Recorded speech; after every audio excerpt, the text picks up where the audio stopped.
न स्त्री स्वातंत्र्यमर्हति, यह आधा श्लोक आपने सैकड़ों बार सुना होगा। संस्कृत में न सुना हो तो इसका हिंदी अनुवाद तो सुना ही होगा। और इसी आधे श्लोक के बल पर मनुस्मृति को स्त्री विरोधी घोषित किया जाता है।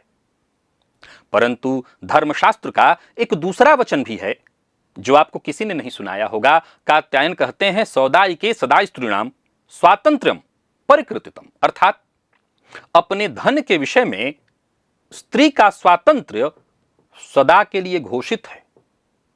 और यह वचन मिताक्षरा तथा दायभाग दोनों प्रामाणिक टीका परंपराओं में आदर के साथ उद्धृत है। दोनों वचन एक ही परंपरा के हैं, दोनों में शब्द भी एक ही हैं, स्वातंत्र्य, परंतु एक स्थान पर निषेध है। यानी यह कहा जा रहा है कि स्त्री अपने मामले में स्वतंत्र नहीं है, और दूसरे स्थान पर घोषणा है कि वो धन के मामले में, अपने धन के मामले में पूर्णतः स्वतंत्र है। तो सवाल है कि सत्य क्या है? आज मैं आपको इसी प्रश्न का उत्तर देने वाला हूं, और कसौटी होगी संपत्ति तथा उत्तराधिकार की। क्योंकि किसी भी समाज में स्त्री की वास्तविक स्थिति भाषणों से नहीं नापी जा सकती है। वह इस बात से मापी जाएगी कि समाज की विधि, समाज का न्याय स्त्री को किस धन की स्वामिनी बनाती है और उसका धन छीनने वाले को क्या दंड देती है।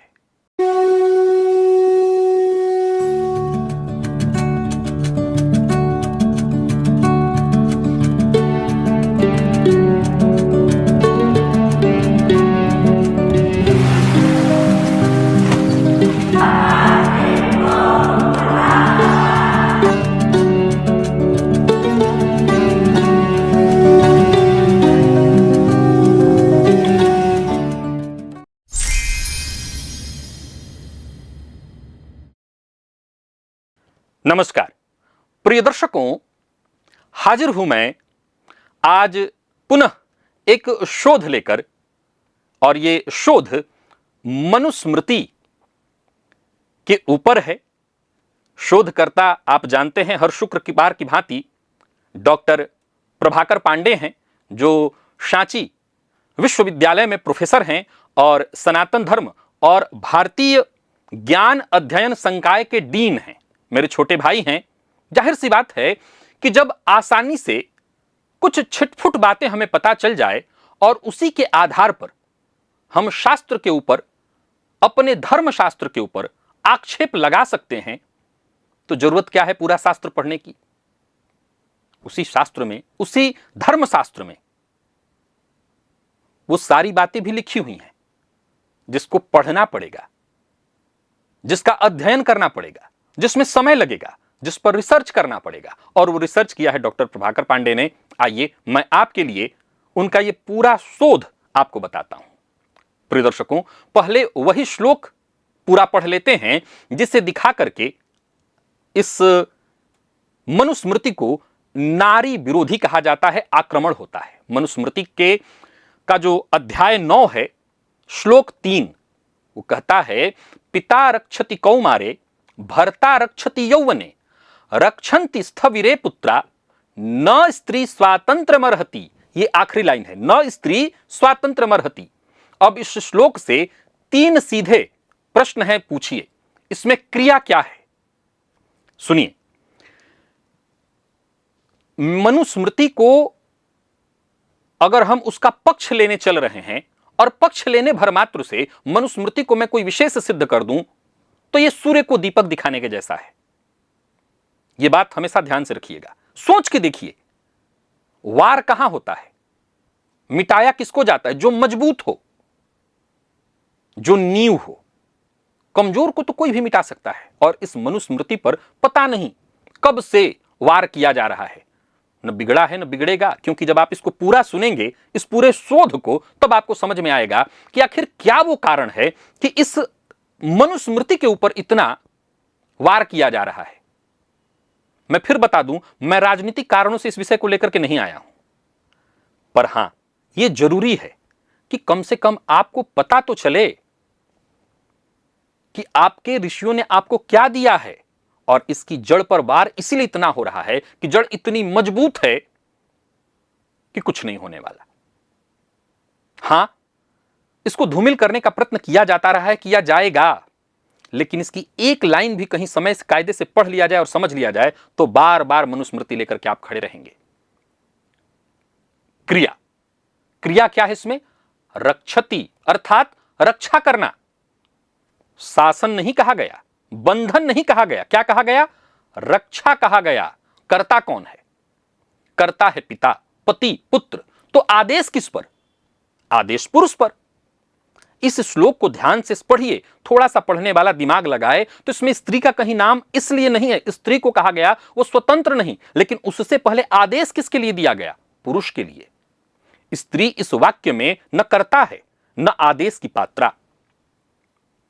स्त्री वह जिसके लिए 3 पीढ़ी के जो पुरुष हैं उनको उत्तरदायी ठहराया गया।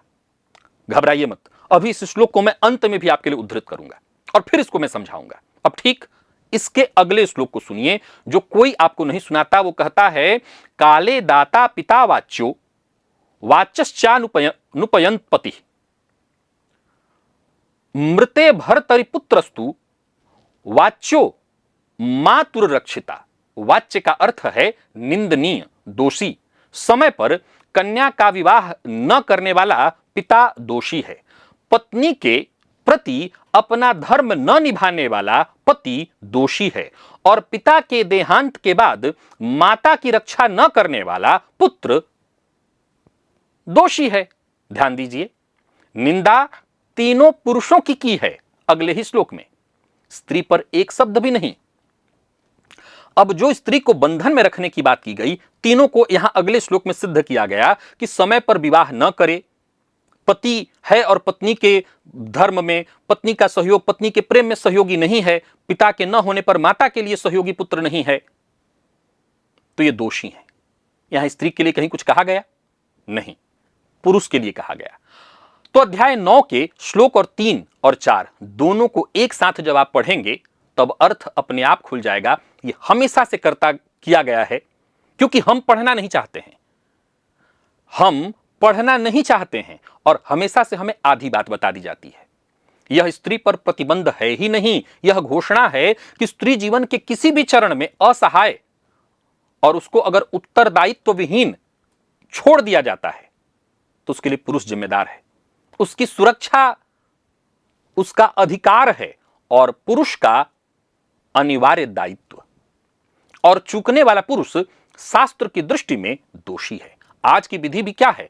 भरण पोषण का दायित्व पुरुष पर डाला गया और उसे कोई स्त्री विरोध नहीं कहता। तो जिस वाक्य में दायित्व पुरुष पर है उसे स्त्री की बेड़ी कैसे मान लिया गया? कैसे मान लिया गया कि मनुस्मृति कह रहा है कि स्त्री स्वतंत्र नहीं है? पुरुष को इसके लिए जिम्मेदार बनाया गया है। अब उस शब्द की जांच कर लेते हैं जिस पर पूरा विवाद आजकल टिका है। आक्षेप करने वाले अध्याय 8 का श्लोक 416 लाते हैं, जिसमें कहा गया कि भार्या, पुत्र और दास, भार्या, पुत्र और दास तीनों अधन हैं, अर्थात इनका अपना धन नहीं होता। परंतु इस श्लोक में पुत्र भी है, इस श्लोक में पुत्र भी है। यदि इस श्लोक से यह सिद्ध होता है कि स्त्री दासी है, तो इस श्लोक से यह भी तो सिद्ध होता है कि पुत्र भी दास था। जबकि मनु महाराज पुत्र को पिता की संपत्ति का स्वाभाविक उत्तराधिकारी मानते हैं। इसलिए स्पष्ट है कि यहां अधन का अर्थ स्वामित्व का निषेध नहीं है। मिताक्षरा के जो रचयिता विज्ञानेश्वर ने यही व्याख्या की है। उन्होंने स्पष्ट किया है कि ऐसे वचनों में संयुक्त परिवार के भीतर लेन देन की, व्यवहार की मर्यादा कही गई है, स्वामित्व का हरण नहीं। जब तक परिवार का मुखिया अर्थात पिता जीवित है तब तक बाकी के जो और हैं उस घर में वो अधन कहे गए हैं, वो दास कहे गए हैं। इसका मतलब ये वो दास नहीं है। यहां बेटे के लिए भी वही बात कहा गया है और स्त्री के लिए यानी माता के लिए भी वही बात कहा गया है, क्योंकि घर का मुखिया सब कुछ करेगा। जो भी धन है उस धन का कर्ता धर्ता वही रहेगा। पुत्र अगर चाहे, क्योंकि मान लिया जाए कि अगर ये कह दिया गया कि नहीं पिता का धन है, बेटे का अधिकार है, जो मन में आए करे, तो पिता के रहते क्या करता है पुत्र कि ये मेरा है मुझे दे दो। उस संपत्ति को लेकर के मनमानी कर देता है, मैं बेच दूंगा, बेच करके शराब पी जाऊंगा। समय के साथ तमाम तरह की कुरीतियां भी तो होती रही हैं, विश्रालय में जाके उड़ा दूंगा। तो यही कहा कि नहीं, जो भी धन है जब तक पिता हैं सिर्फ उनका, यानी घर का मुखिया जब तक है उनका अधिकार है। हो सकता है वो दादा भी हो। तो यह पारिवारिक अनुशासन है जो घर के हर सदस्य पर है, और शास्त्र अपने ही स्त्री धन का विधान खंडन तो नहीं कर सकता। जब पहले श्लोक में कह दिया गया कि स्त्री का जो धन है, उस स्त्री धन को लेकर के स्त्री पूरी तरह स्वतंत्र है, तो फिर यहां पर यह कैसे कहा गया कि यहां दासत्व है और स्त्री का अपना धन नहीं? यहां पूरे परिवार के लिए नियम है, शास्त्र की एक वाक्यता का यह नियम है। अब आगे बढ़िए, याज्ञवल्क स्मृति का यह वचन सुनिए जो इस पूरे विमर्श को उलट देता है। दुर्भिक्षे धर्म कार्ये च व्याधौ संप्रतिरोधके गृहीतम स्त्री धनम भर्ता न स्त्रियै दातुमर्हति। अर्थात पति स्त्री का धन केवल 4 आपत्तियों में छू सकता है। कब? फिर से सुनिए, यह बात को समझना जरूरी। अच्छा, यहां धन शब्द, धन से ही बल पता चलता है। धनवान न बलवान लोग के, तो धन से ही बल पता चलता है। तो स्त्री कितना बलवान थी, स्त्री को मनुस्मृति में कितना बल दिया गया है, यह धन से पता चलेगा। अब आगे सुनिए, वो कह रहा है कि स्त्री के पास जो भी धन है, यह पति को भी अधिकार नहीं है कि वो पत्नी के धन को छू सके। कब अधिकार है? तो 4 आपत्ति काल में। और क्या कहा जाता है? आपत्ति काले मर्यादा नास्ति। ओ आपत्ति काल कौन कौन सा है? तो अकाल पड़ जाए, कोई धर्म कार्य हो, रोग और बंधन, बस ये 4। और कात्यायन आगे कहते हैं कि समर्थ होते ही, जैसे ही पति के पास वो पैसा आ जाए। अब देखिए, हमेशा से स्त्रियां पति का सम्मान करती थीं। वो ये नहीं कहती थी कि नहीं पति का धन मुझे मेरा हो गया, वो कहती थी कि आपका हमारा अलग अलग थोड़ी है। लेकिन कात्यायन कहते हैं कि जैसे ही पति सामर्थ्यवान हो, तुरंत पत्नी का धन लौटाए। और सौदायिक धन अर्थात स्नेह से मिले धन में स्त्री का स्वातंत्र इतना पूर्ण है कि वह उसे जब चाहे बेच सकती है, दान कर सकती है। भूमि जैसी स्थिर संपत्ति, रियल एस्टेट हम जिसको कहते हैं, अपनी इच्छा से चाहे जिसको दे सकती है। यह आज भी कानून में लागू है कि माता की संपत्ति पर किसी को अधिकार, ये मनुस्मृति के सारे नियम हैं। आज जितना भी आप कानून पढ़ रहे हैं, जरा इसको पूरा सुनिए, तब आपको समझ में आएगा कि कानून की ज्यादातर बातें मनुस्मृति से ही हैं। एक और बात, यहां एक शब्द है यथेष्टम, अर्थात जैसा वो चाहे। स्त्री स्वयं निर्णय करने में सक्षम है, वो जिस तरह से चाहे अपने धन का इस्तेमाल कर सकती है। जिस व्यवस्था में स्त्री अपने धन में यथेष्ट स्वतंत्र है और पति के हाथ यानी पुरुष के हाथ बंधे हैं, वहां अपने घर के धन के विषय में वास्तव में अगर देखा जाए तो अस्वतंत्र कौन हुआ? स्त्री या पति? हालांकि यह पति के लिए दुख का विषय नहीं है और न तो यह लड़ाई है कि पति यहां छोटा हुआ। हमारे धर्मशास्त्रों ने ही शुरू से स्त्री को ऊपर उठा के रखा है। और सुनिए, कोई कह सकता है कि यह तो टीकाकारों की उदारता है, मनु महाराज जो हैं मूल जो लिखे हैं उसमें कठोर हैं। तो मूल में भी चलिए चलते हैं, मनु महाराज ने क्या कहा है समझाते हैं। अध्याय 9 है, श्लोक 194 में स्त्री धन के 6 प्रकार गिनाए गए हैं। विवाह की अग्नि के समक्ष मिला धन, यानी आपकी पत्नी को उसके पिता के घर से जो मिला। दूसरा, वधु आगमन पर मिला धन, यानी कि बेटे का विवाह किया और उसके ससुराल से जो मिला धन। प्रीतिपूर्वक जो भी दिया गया धन हो, किसी ने भी दिया हो, चाहे वो पिता ने दिया हो, दादा ने दिया हो सकता है ससुर ने दे दिया हो, सास ने दे दिया हो, कहीं से भी, अथवा भाई से प्राप्त अथवा पिता से प्राप्त। ये जो सभी तरह के धन हैं, ये स्त्री की अपनी निजी संपत्ति है। और इस संपत्ति की रक्षा में मनु महाराज कहते हैं, अध्याय 3 का श्लोक 52, स्त्री धनानितु ये मोहाद उपजीवंती बांधवा नारियानानि वस्त्रम वा ते पापा यांत्य धोगतिम। अर्थात जो सगे संबंधी स्त्री के धन पर, उसकी सवारी और वस्त्रों तक पर जीते हैं, वो पापी अधोगति को जाते हैं। और अध्याय 8 के श्लोक 29 में राजा को यह आदेश दिया गया है कि जीवंतीनाम तुतासाम ये तद्धरेयु स्वबांधवा तांचुष्या चौरदंडेन धार्मिक पृथ्वीपति।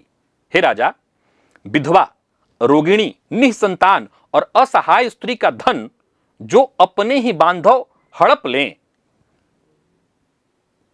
धर्मात्मा राजा ऐसे लोगों को जो दंड चोर को दिया जाता है वो दंड दे। सोचिए, ये घर के भीतर का मामला है और मनु महाराज राजदंड को स्त्री के पक्ष में उतार देते हैं। आगे अध्याय 9 के श्लोक 118 में आदेश है कि भाई अपने हिस्से में से चौथाई भाग निकाल करके अविवाहित बहन को दे दे, और जो न दे वो पतित है। अध्याय 9 के श्लोक 192 में लिखा है,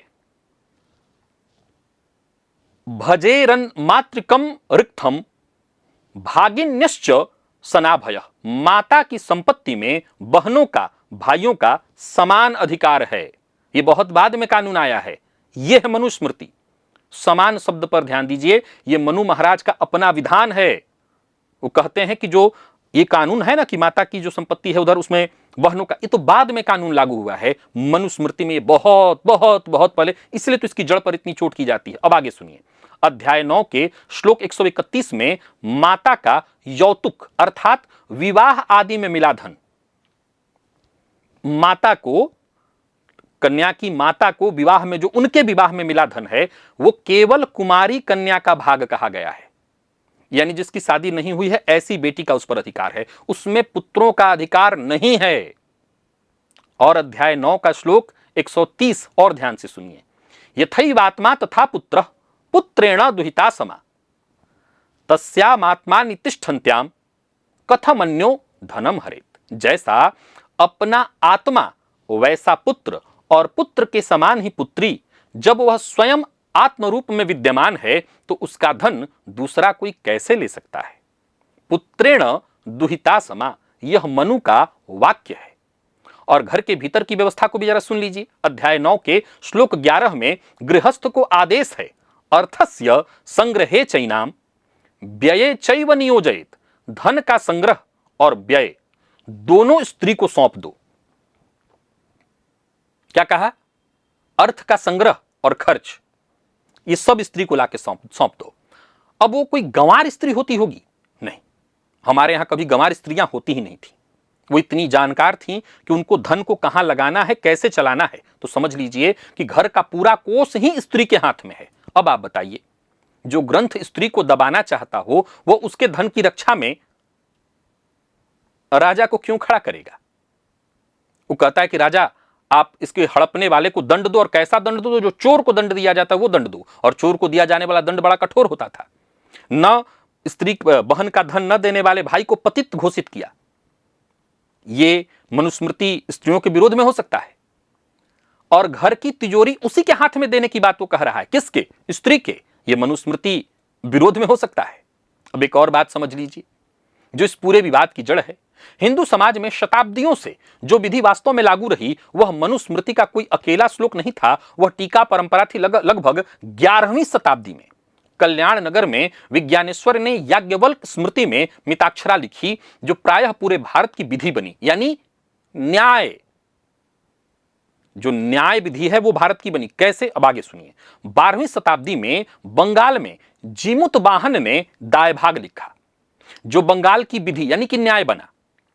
स्त्री अधिकारों पर निर्णय सुनाने से पहले इन दोनों को पढ़ना अनिवार्य है, क्योंकि व्यवहार में यही ग्रंथ चले। और इन दोनों ने क्या लिखा?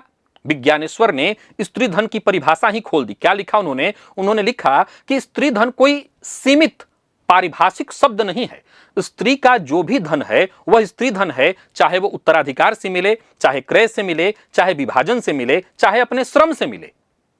यह दृष्टि इतनी दूरगामी थी कि जब स्वतंत्र भारत ने सन 1956 में स्त्री को संपत्ति की पूर्ण स्वामिनी बनाया तो वह मूल रूप से विज्ञानेश्वर की इसी व्यापक दृष्टि की ओर लौटना था। ये आज हमारे यहां जो कानून आया, समझ रहे हैं आप कब की ये बात है? और विधवा के विषय में याज्ञवल्क्य स्मृति का क्रम सुनिए। पत्नी दुहितरश्चैव, पुत्रहीन जो पुरुष की संपत्ति है, यानी जिस स्त्री के पास अपना बच्चा नहीं है। आज के समय में भी क्या होता है, बाद में बहुत होता रहता था कि कई बार स्त्रियां, जब मैं कुंडली देखता हूं, उनसे बात करता हूं तो कहते हैं कि शास्त्री जी मेरा तो बेटा नहीं है, इसलिए सास ससुर बहुत परेशान करते हैं। अब सुनिए याज्ञवल्क्य, ये जो मनुस्मृति है यहां पर शास्त्र क्या प्रमाण देता है सुनिए। वो कहता है कि पुत्रहीन जो पुरुष है, यानी जिसके बच्चे नहीं हैं, उसकी संपत्ति का पहला अधिकार उसकी पत्नी का है। जो भी संपत्ति है पहला अधिकार पत्नी का है। दूसरा पुत्रियों का, अगर बेटा नहीं है बेटी है तो पुत्रियों का, पहला पत्नी को दिया, दूसरा बेटा। अब इसके बाद कहा कि अगर आपकी इच्छा है तो फिर भाई भतीजा लेना चाहे तो ले सकते हैं, लेकिन ये आपके ऊपर है। पहले स्त्री। और इसके समर्थन में मिताक्षरा और दाय भाग दोनों में बृहस्पति का वचन जो है उद्धृत है, यस्य नो परता भार्या देहार्धम तस्य जीवति जीवित्यर्धम शरीरेतु कथमन्यो धर्म हरेत। अर्थात पत्नी पुरुष का आधा शरीर है, और जब तक पत्नी जीवित है पुरुष का आधा शरीर जीवित है, और जब आधा शरीर जीवित है तो उसका धन दूसरा कोई कैसे ले सकता है। जीवित वाहन जो है इससे भी एक कदम आगे बढ़ गए। वृद्ध मनु के नाम से उद्धृत वचन के आधार पर उन्होंने लिखा कि व्रत में स्थित पत्नी ही पति को पिंड दे और पूरा अंश पाए। इसीलिए दाय भाग की व्यवस्था में अविभक्त, यानी जो परिवार विभक्त नहीं हुआ है, जो परिवार पहले के लोग कैसे रहते थे, एक में रहते थे, तो जो अविभक्त परिवार में भी पुत्रहीन विधवा को, या जो जिसके पुत्र नहीं है, होता क्या है कि आज भी यही होता है ना कि पिता का माता का जो धन है वो पुत्र को मिल जाता है, बेटियां अपने घर चली जाती है। तो वहां ये विधान था और तब का ये विधान है कि पुत्रहीन विधवा को पति का पूरा अंश मिल जाएगा, सारे का अधिकारी वही है। बाद में सब कानून बने हैं और बंगाल की विधवाएं 12वीं शताब्दी में यह अधिकार भोगती रही हैं, उनको यह अधिकार मिला था। अब एक तुलना कर लेते हैं जिसके बाद यह विमर्श आपको पहले जैसा नहीं दिखेगा। इंग्लैंड के प्रसिद्ध विधि शास्त्री ब्लैकस्टोन ने 18वीं शताब्दी में अपने देश की कानून व्यवस्था में यह लिखा कि विवाह होते ही स्त्री का जो कानूनी अस्तित्व है वो पति में विलीन हो जाएगा। विवाहित अंग्रेज स्त्री अपने नाम से संपत्ति नहीं रख सकती, और यह स्थिति सन 1882 के अधिनियम तक चलती रही। फ्रांस की सन 1804 की नेपोलियन जो संहिता है वो विवाहित स्त्री को अनुबंध करने योग्य भी नहीं मानती थी, और वहां स्त्री को पूर्ण विधिक क्षमता 20वीं शताब्दी में जाकर के मिला। और इधर हमारे यहां 11वीं और 12वीं शताब्दी के आचार्य विधवा को प्रथम उत्तराधिकारिणी लिख रहे थे। स्त्री के धन को छूने के लिए पति तक के हाथ को बांध रखा था। स्त्री धन हड़पने वाले के लिए चोर का दंड लिख रखा था। 700-800 वर्ष का यह अंतर जरा देखिए और समझिए। विडंबना यह है कि जिस न्याय परंपरा में स्त्री का अस्तित्व ही पति में विलीन था, जिस न्याय परंपरा में जो स्त्री का अस्तित्व था वो पति में विलीन माना गया था, उसी के अनुवादक सन 1794 में मनुस्मृति का अनुवाद करके उसे हिंदुओं की एकमात्र संहिता घोषित कर दिए, और जीवित विधि को अर्थात टीका और देशाचार को पढ़ा तक नहीं। और वही आज भी हो रहा है। एक जीवित बहुस्तरीय परंपरा को एक जड़ पोथी मानकर के समेट दिया गया, बाद में इसको जलाया तक गया। आज का प्रचलित विमर्श उसी अधूरे पाठ की संतान है। ये जो आप लेके घूम रहे हैं वही अधूरा पाठ आपको पढ़ाया जा रहा है कि स्त्री स्वतंत्र नहीं है। असल लड़ाई देखी जाए, अगर हमें लड़ाई ही लड़नी हो तो घर में सबसे बड़ी लड़ाई तो यह है कि पुरुषों को अधिकार नहीं दिया गया है, अधिकार केवल स्त्रियों को दिया गया है। और अगर कोई ये कहता है कि मनुस्मृति स्त्री विरोधी है तो दुर्भाग्य इस देश का, दुर्भाग्य ऐसे लोगों की बुद्धि का। सवाल है कि फिर उन कठोर श्लोकों का क्या। अभी और सुनिए, जो अध्याय 2 और अध्याय 9 में स्त्री स्वभाव की निंदा करते दिखते हैं, तो हम इससे भागेंगे नहीं, उत्तर देंगे। उत्तर 3 है और तीनों शास्त्रीय है। पहला उत्तर प्रकरण का है, अध्याय 2 के वो श्लोक जो ब्रह्मचारी प्रकरण के हैं, अर्थात विद्यार्थी को संयम सिखाने के प्रसंग के हैं। और उनके ठीक बाद का श्लोक 215 पढ़िए, क्या लिखा है। मात्रा स्वस्रा दुहित्रावा न विविक्ता सनो भवेत बलवान इंद्रिय ग्रामो विद्वांसमपि कर्षति। अर्थात माता, बहन और पुत्री के साथ भी एकांत में मत बैठो, क्योंकि इंद्रिय बलवान है, विद्वान को भी खींच लेती है। ध्यान दीजिए, फिर से ध्यान दीजिए, दोष किस पर रखा गया। पुरुषों की इंद्रियों पर। पूरा प्रकरण साधक को उसकी अपनी दुर्बलता से सावधान करने के लिए कहा गया। स्त्री निंदा का यहां कोई प्रयोजन ही नहीं है।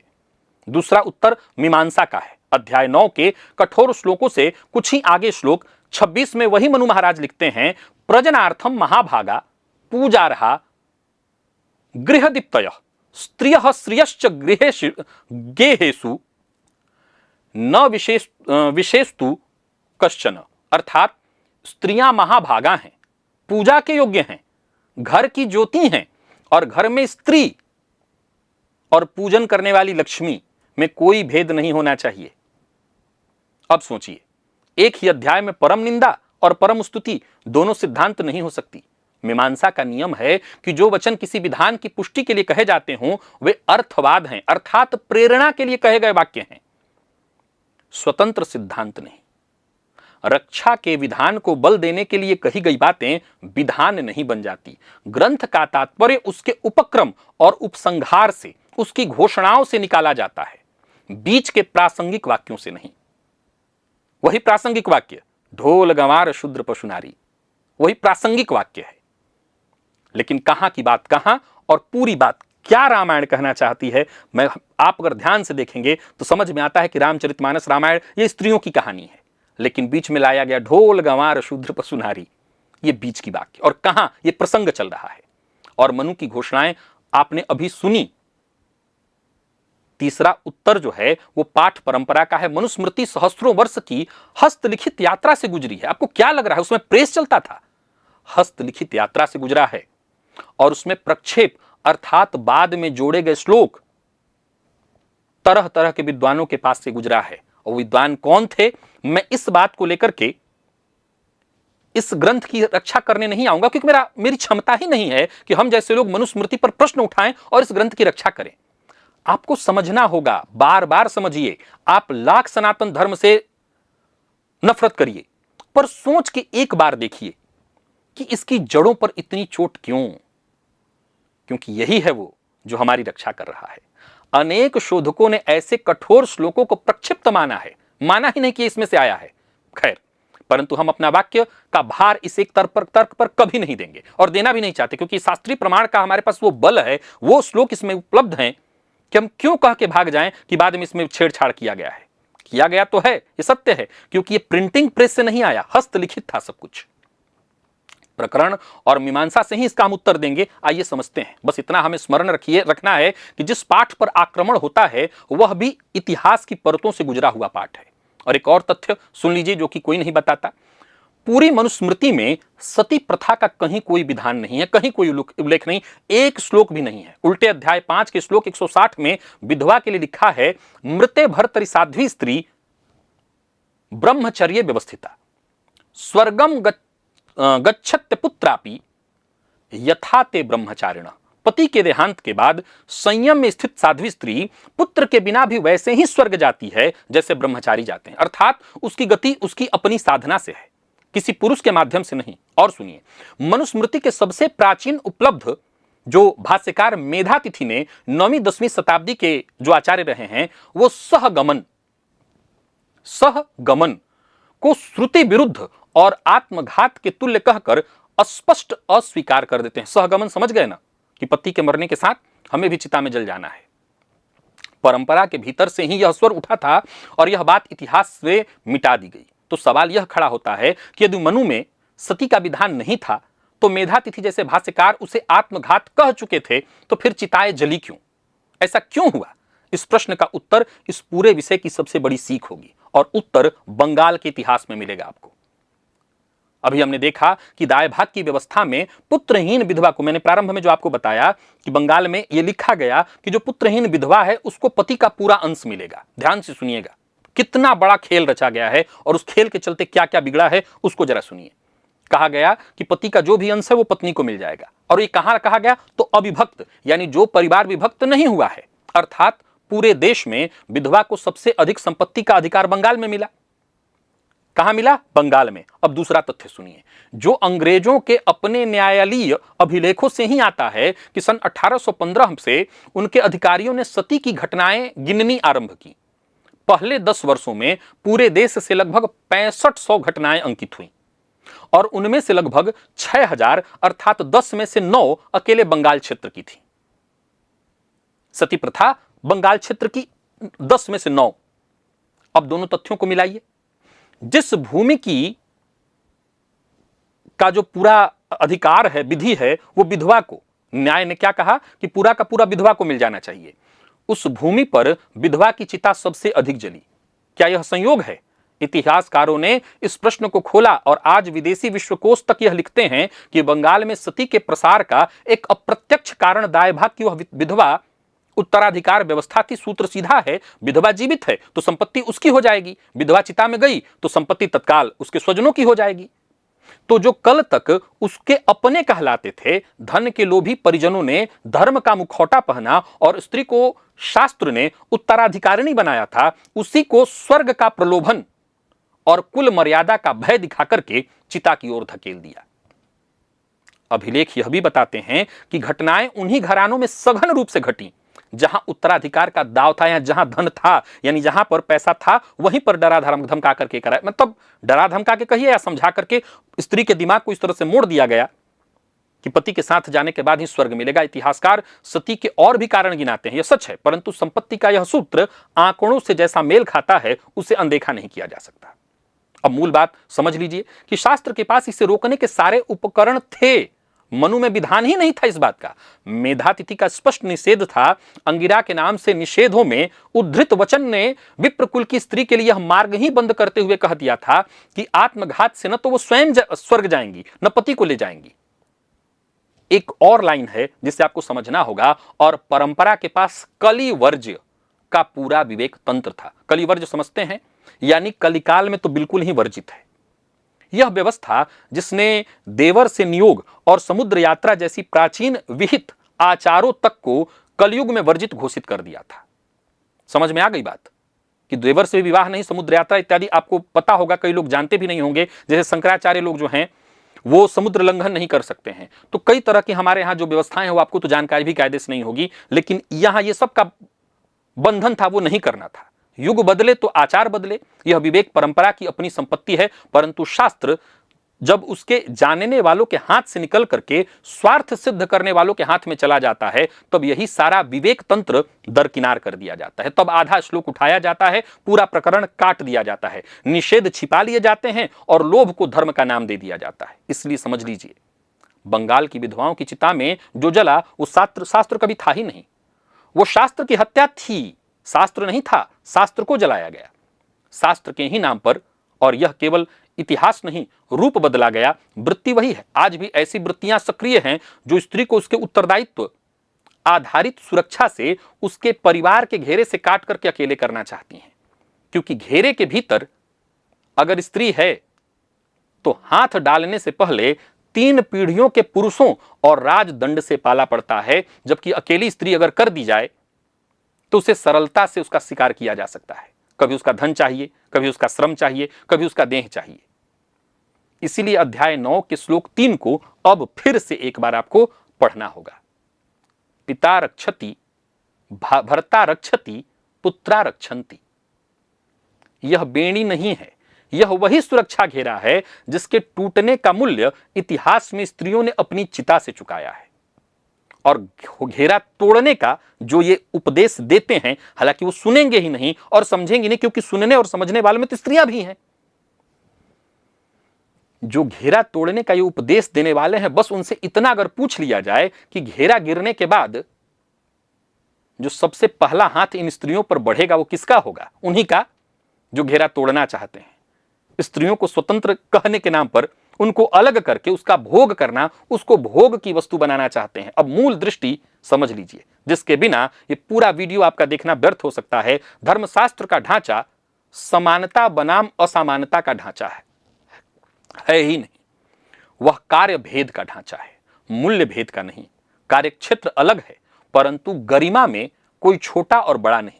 और गहराई से देखिए तो गृह क्षेत्र को शास्त्र ने ऊंचा ही रखा है। मनु महाराज अध्याय 3 के श्लोक 77 में कहते हैं, यथा वायु समाश्रित्यम वर्तन्ते सर्वजंतव तथा गृहस्थमाश्रित्य वर्तन्ते सर्व आश्रमा।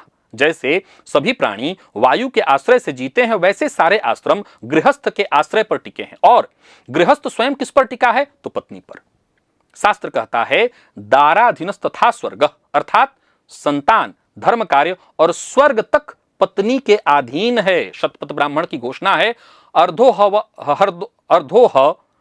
वा एष आत्मनो यज्ञाया, अर्थात पत्नी पुरुष की आधी आत्मा है और बिना पत्नी के पुरुष यज्ञ का अधिकारी नहीं है। मनु स्वयं कहते हैं, एता वानेव पुरुषो यज्जायात्मा प्रजेति, अर्थात पुरुष तभी पूर्ण है जब पत्नी और संतान उसके साथ है। और अध्याय 9 के श्लोक 96 में तो श्रुति का प्रमाण देकर के कहा गया है, तस्मात् साधारणो धर्मः श्रुतौ पत्न्या सहोदितः, अर्थात धर्म पति और पत्नी का साझा है, अकेले पुरुष का है ही नहीं। और इसी दृष्टि का जो शिखर है, अब वो श्लोक अध्याय 2 और श्लोक 145, इसको भी जरा सुन लीजिए। उपाध्यायान दशाचार्या आचार्याणाम शतम पिता सहस्रम तु पितॄन् माता गौरवेणा तिरिच्यते। इस श्लोक को जरा समझ लीजिएगा। 10 उपाध्यायों से बढ़कर के एक आचार्य। उपाध्याय समझते हैं, पहले ब्राह्मणों को जो वेद पाठी विद्वान होते थे उनको उपाध्याय कहते थे। उपाध्याय उपाध्याय कहा कि 10 उपाध्यायों के बराबर एक आचार्य जो यज्ञाचार्य है, जो आचार्य है, जो आचरण करता है, जो आचरण के बारे में जानता है, वो एक।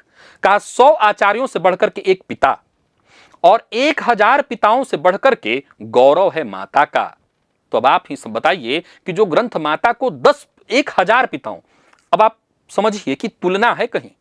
10 उपाध्याय अगर ये ब्राह्मण ही लिख रहे थे तो 10 उपाध्यायों के बराबर एक आचार्य, 10 आचार्यों के बराबर एक पिता, और 1000 पिताओं के बराबर एक माता। कोई स्त्री का शत्रु हो सकता है। रही वेदाध्ययन की बात कि स्त्रियों को वेदाध्ययन नहीं किया गया, यह भी गलत है। अध्याय 2 का श्लोक 67 उद्धृत किया जाता है। उस श्लोक का दूसरा पक्ष सुनिए। वहां गृहस्थ स्त्री के लिए विवाह को वैदिक संस्कार, पति गृह के जीवन को गुरुकुल का वास और गृह कर्म को अग्निहोत्र के तुल्य कहा गया है। अर्थात जो स्त्री विवाह करती है उसके घर को ही साधना का वो स्थान दे दिया गया जो पुरुष को दीर्घ तपस्या से प्राप्त है। यह वंचना की भाषा नहीं, प्रतिष्ठा की भाषा है। और साथ ही साथ परंपरा ने दूसरा द्वार खोल रखा था। हारित धर्म सूत्र का प्रसिद्ध वचन है कि द्विविधा स्त्रियः ब्रह्मवादिन्यः सद्योवधुश्च, अर्थात 2 प्रकार की स्त्रियां होती हैं, ब्रह्मवादिनी और सद्योवधि वधु। ब्रह्मवादिनी का उपनयन होता था, अग्निकार्य होता था, वेदाध्ययन होता था। यम का वचन साक्षी है, पुरा कल्पे कुमारीणाम मौंजी बंधन मिष्यते, अर्थात अध्यापनम च वेदानाम सावित्री वचनम तथा, अर्थात पूर्व काल में कन्याओं का यज्ञोपवीत होता था, वेदों का अध्ययन होता था, गायत्री का उपदेश होता था। इसीलिए गार्गी जनक की भरी सभा में याज्ञवल्क जैसे ब्रह्मवेता से शास्त्रार्थ करती थी, और मैत्रेयी संपत्ति ठुकरा कर कहती थी कि जिससे मैं अमृत न हो सकूं उसे लेकर के क्या करूंगी। गृह की अधिष्ठात्री और ब्रह्म की जिज्ञासु दोनों मार्ग परंपरा के भीतर हैं। जो गृह चाहती है उसको कहा गया कि वेद अध्ययन मत करो, उसका मैंने सारा तर्क आपको पहले भी कई बार कार्यक्रमों में दिया है। और जो कहा कि नहीं मुझे बच्चे नहीं पैदा करना इत्यादि नहीं करना, उनको कहा तुम इसमें आ जाओ। तो स्त्री पुरुष की प्रतिलिपि बनना नहीं, उससे उसके अपने क्षेत्र की स्वामिनी बनने का भी अधिकार हमेशा से था। जो ब्रह्म विद्या की अधिकारिणी थी तो वो अपना गायत्री जपती थी, जनेऊ उसका होता था। दोनों रूपों में प्रतिष्ठित यही परंपरा का दर्शन है। और अब समझ लीजिए कि यह पूरा विमर्श किन 3 भूलों पर टिका हुआ है। 3 भूल कौन? तो पहली भूल है दायित्व के श्लोक का अधिकार हरण। अधिकार हरण। दूसरा क्या है? श्लोक को उसके अगले श्लोक, उसके अगले प्रकरण से काट देना, आधी बात आपको बताना। और तीसरी भूल, एक जीवित युग के अनुसार चलने वाली टीका परंपरा को जड़ संहिता मान लिया गया, जबकि मनु स्वयं आचार को धर्म का मूल कहते हैं। राजा को कुल और जनपद के धर्मों की रक्षा का आदेश देते हैं। और अध्याय 1 के श्लोक 85 में स्पष्ट लिखते हैं, अन्य कृत युगे धर्मास त्रेतायाम द्वापरे परे अन्य कलियुगे नृणाम युग ह्रासानुरूपतः। हर युग के धर्म अलग हैं। और अध्याय 4 के श्लोक 176 में तो यहां तक कह दिया गया, परित्यजेदर्थ कामौ यौ स्याताम धर्म वर्जितौ धर्मम चाप्य सुखोदरकम लोक विकृष्टमेव च। जो अर्थ और काम धर्म से रहित हो उन्हें छोड़ दो, और जो धर्म दुख देने वाला हो, यानी ऐसा लगता है कि नहीं आज के समाज में नहीं चल सकता, जिसे लोक धिक्कारता हो, तो उसे छोड़ दो। अगर आपको यही लगता है कि नहीं स्त्रियों को कम मिल रहा है, तो मनु महाराज साफ कह रहे हैं कि तुम छोड़ दो, कोई बात नहीं, मत मानो उसको। इतनी स्वतंत्रता। सोचिए, जो ग्रंथ अपने ही संशोधन का सूत्र अपने भीतर रखता है, उसे जड़ता का पर्याय बनाना, उस ग्रंथ पर टिप्पणी नहीं अपने अध्ययन पर टिप्पणी करना है कि हमको पढ़ना आता नहीं, हम बस टिप्पणी करना जानते हैं। और बृहस्पति ने तो निर्णय की कसौटी ही दे दी थी, केवलम शास्त्रमाश्रित्य न कर्तव्यो विनिर्णय युक्तिहीने विचारे तु धर्महानि प्रजायते। अर्थात केवल शास्त्र के शब्द पकड़ करके निर्णय मत करो, युक्तिहीन विचार से धर्म की हानि होती है। यह परंपरा की अपनी घोषणा है। और अंत में अपने घर की कसौटी लगा लीजिए, आप महीने की कमाई किसके हाथ में रखते हैं? मनु ने यह लिखा था कि घर के धन का संग्रह और व्यय स्त्री को सौंप दो। आप माता के चरण छूते हैं, मनु ने माता को हजारों पिताओं से ऊपर बैठाया था। और जिस किसी की नीयत बहन बेटी के धन पर, उसके आभूषण पर बिगड़ती थी, मनु महाराज ने उसके लिए अधोगति और राजा के हाथों चोर को जो दंड दिया जाता था वो दंड देने का विधान लिखा। इसलिए साफ शब्दों में सुन लीजिए, जहां कहीं स्त्री के नाम पर, शास्त्र के नाम पर स्त्री का अपमान हुआ है, वहां अपराधी कभी शास्त्र नहीं है, स्त्री की शास्त्र की अवज्ञा है। शास्त्र को हमारे जैसे लोगों का न पढ़ना है, आपको सही जानकारी न देना है, क्योंकि मनु का दंड ऐसे ही पुरुषों के लिए लिखा गया था, उनको यह दंड मिलना चाहिए। अब श्लोक जो सबसे ऊपर होना चाहिए, हो सकता है बहुत सारे दर्शक यहां तक नहीं आएंगे, इस वीडियो तक नहीं पहुंचेंगे, लेकिन यही इस पूरे विषय का मूल है। इसे मैंने अंत के लिए बचा रखा था, क्योंकि जो अब तक थी वो भूमिका थी। पूरा विषय एक लाइन में आपको समझ जाना चाहिए। ये पूरा मनुस्मृति एक लाइन में पूरा हो जाता है। जो 40 मिनट का ये वीडियो बना, ये तो भूमिका थी। क्यों? क्योंकि एक लाइन आपको बताना था, यत्र नार्यस्तु पूज्यन्ते रमन्ते तत्र देवता, यत्रैतास्तु न पूज्यन्ते सर्वास तत्रा फला क्रिया। अर्थात जहां नारी की पूजा होती है, क्या होता है? पूजा। रमन्ते तत्र देवता, वहां देवता रमते हैं। और जहां नहीं होती, वहां सारे यज्ञ, सारे अनुष्ठान, सारी क्रियाएं निष्फल होती है। अब निर्णय आपके हाथ में है। आधा श्लोक या पूरा शास्त्र पढ़ेंगे तो जानेंगे। मनुस्मृति कोई सामान्य ग्रंथ नहीं है, और उसकी जड़ पर बार बार चोट किया ही इसलिए जा रहा है क्योंकि वो हमारा आधार है। यह आधार खत्म तो नहीं होगा, कोई नहीं कर पाएगा, क्योंकि उसका एक श्लोक भी जीवित रहेगा, जो कि है स्त्रियों की पूजा होनी चाहिए। स्त्री को मनुस्मृति ने कभी कमजोर कहा ही नहीं। आज के लिए बस इतना ही। वीडियो लंबा हो गया होगा।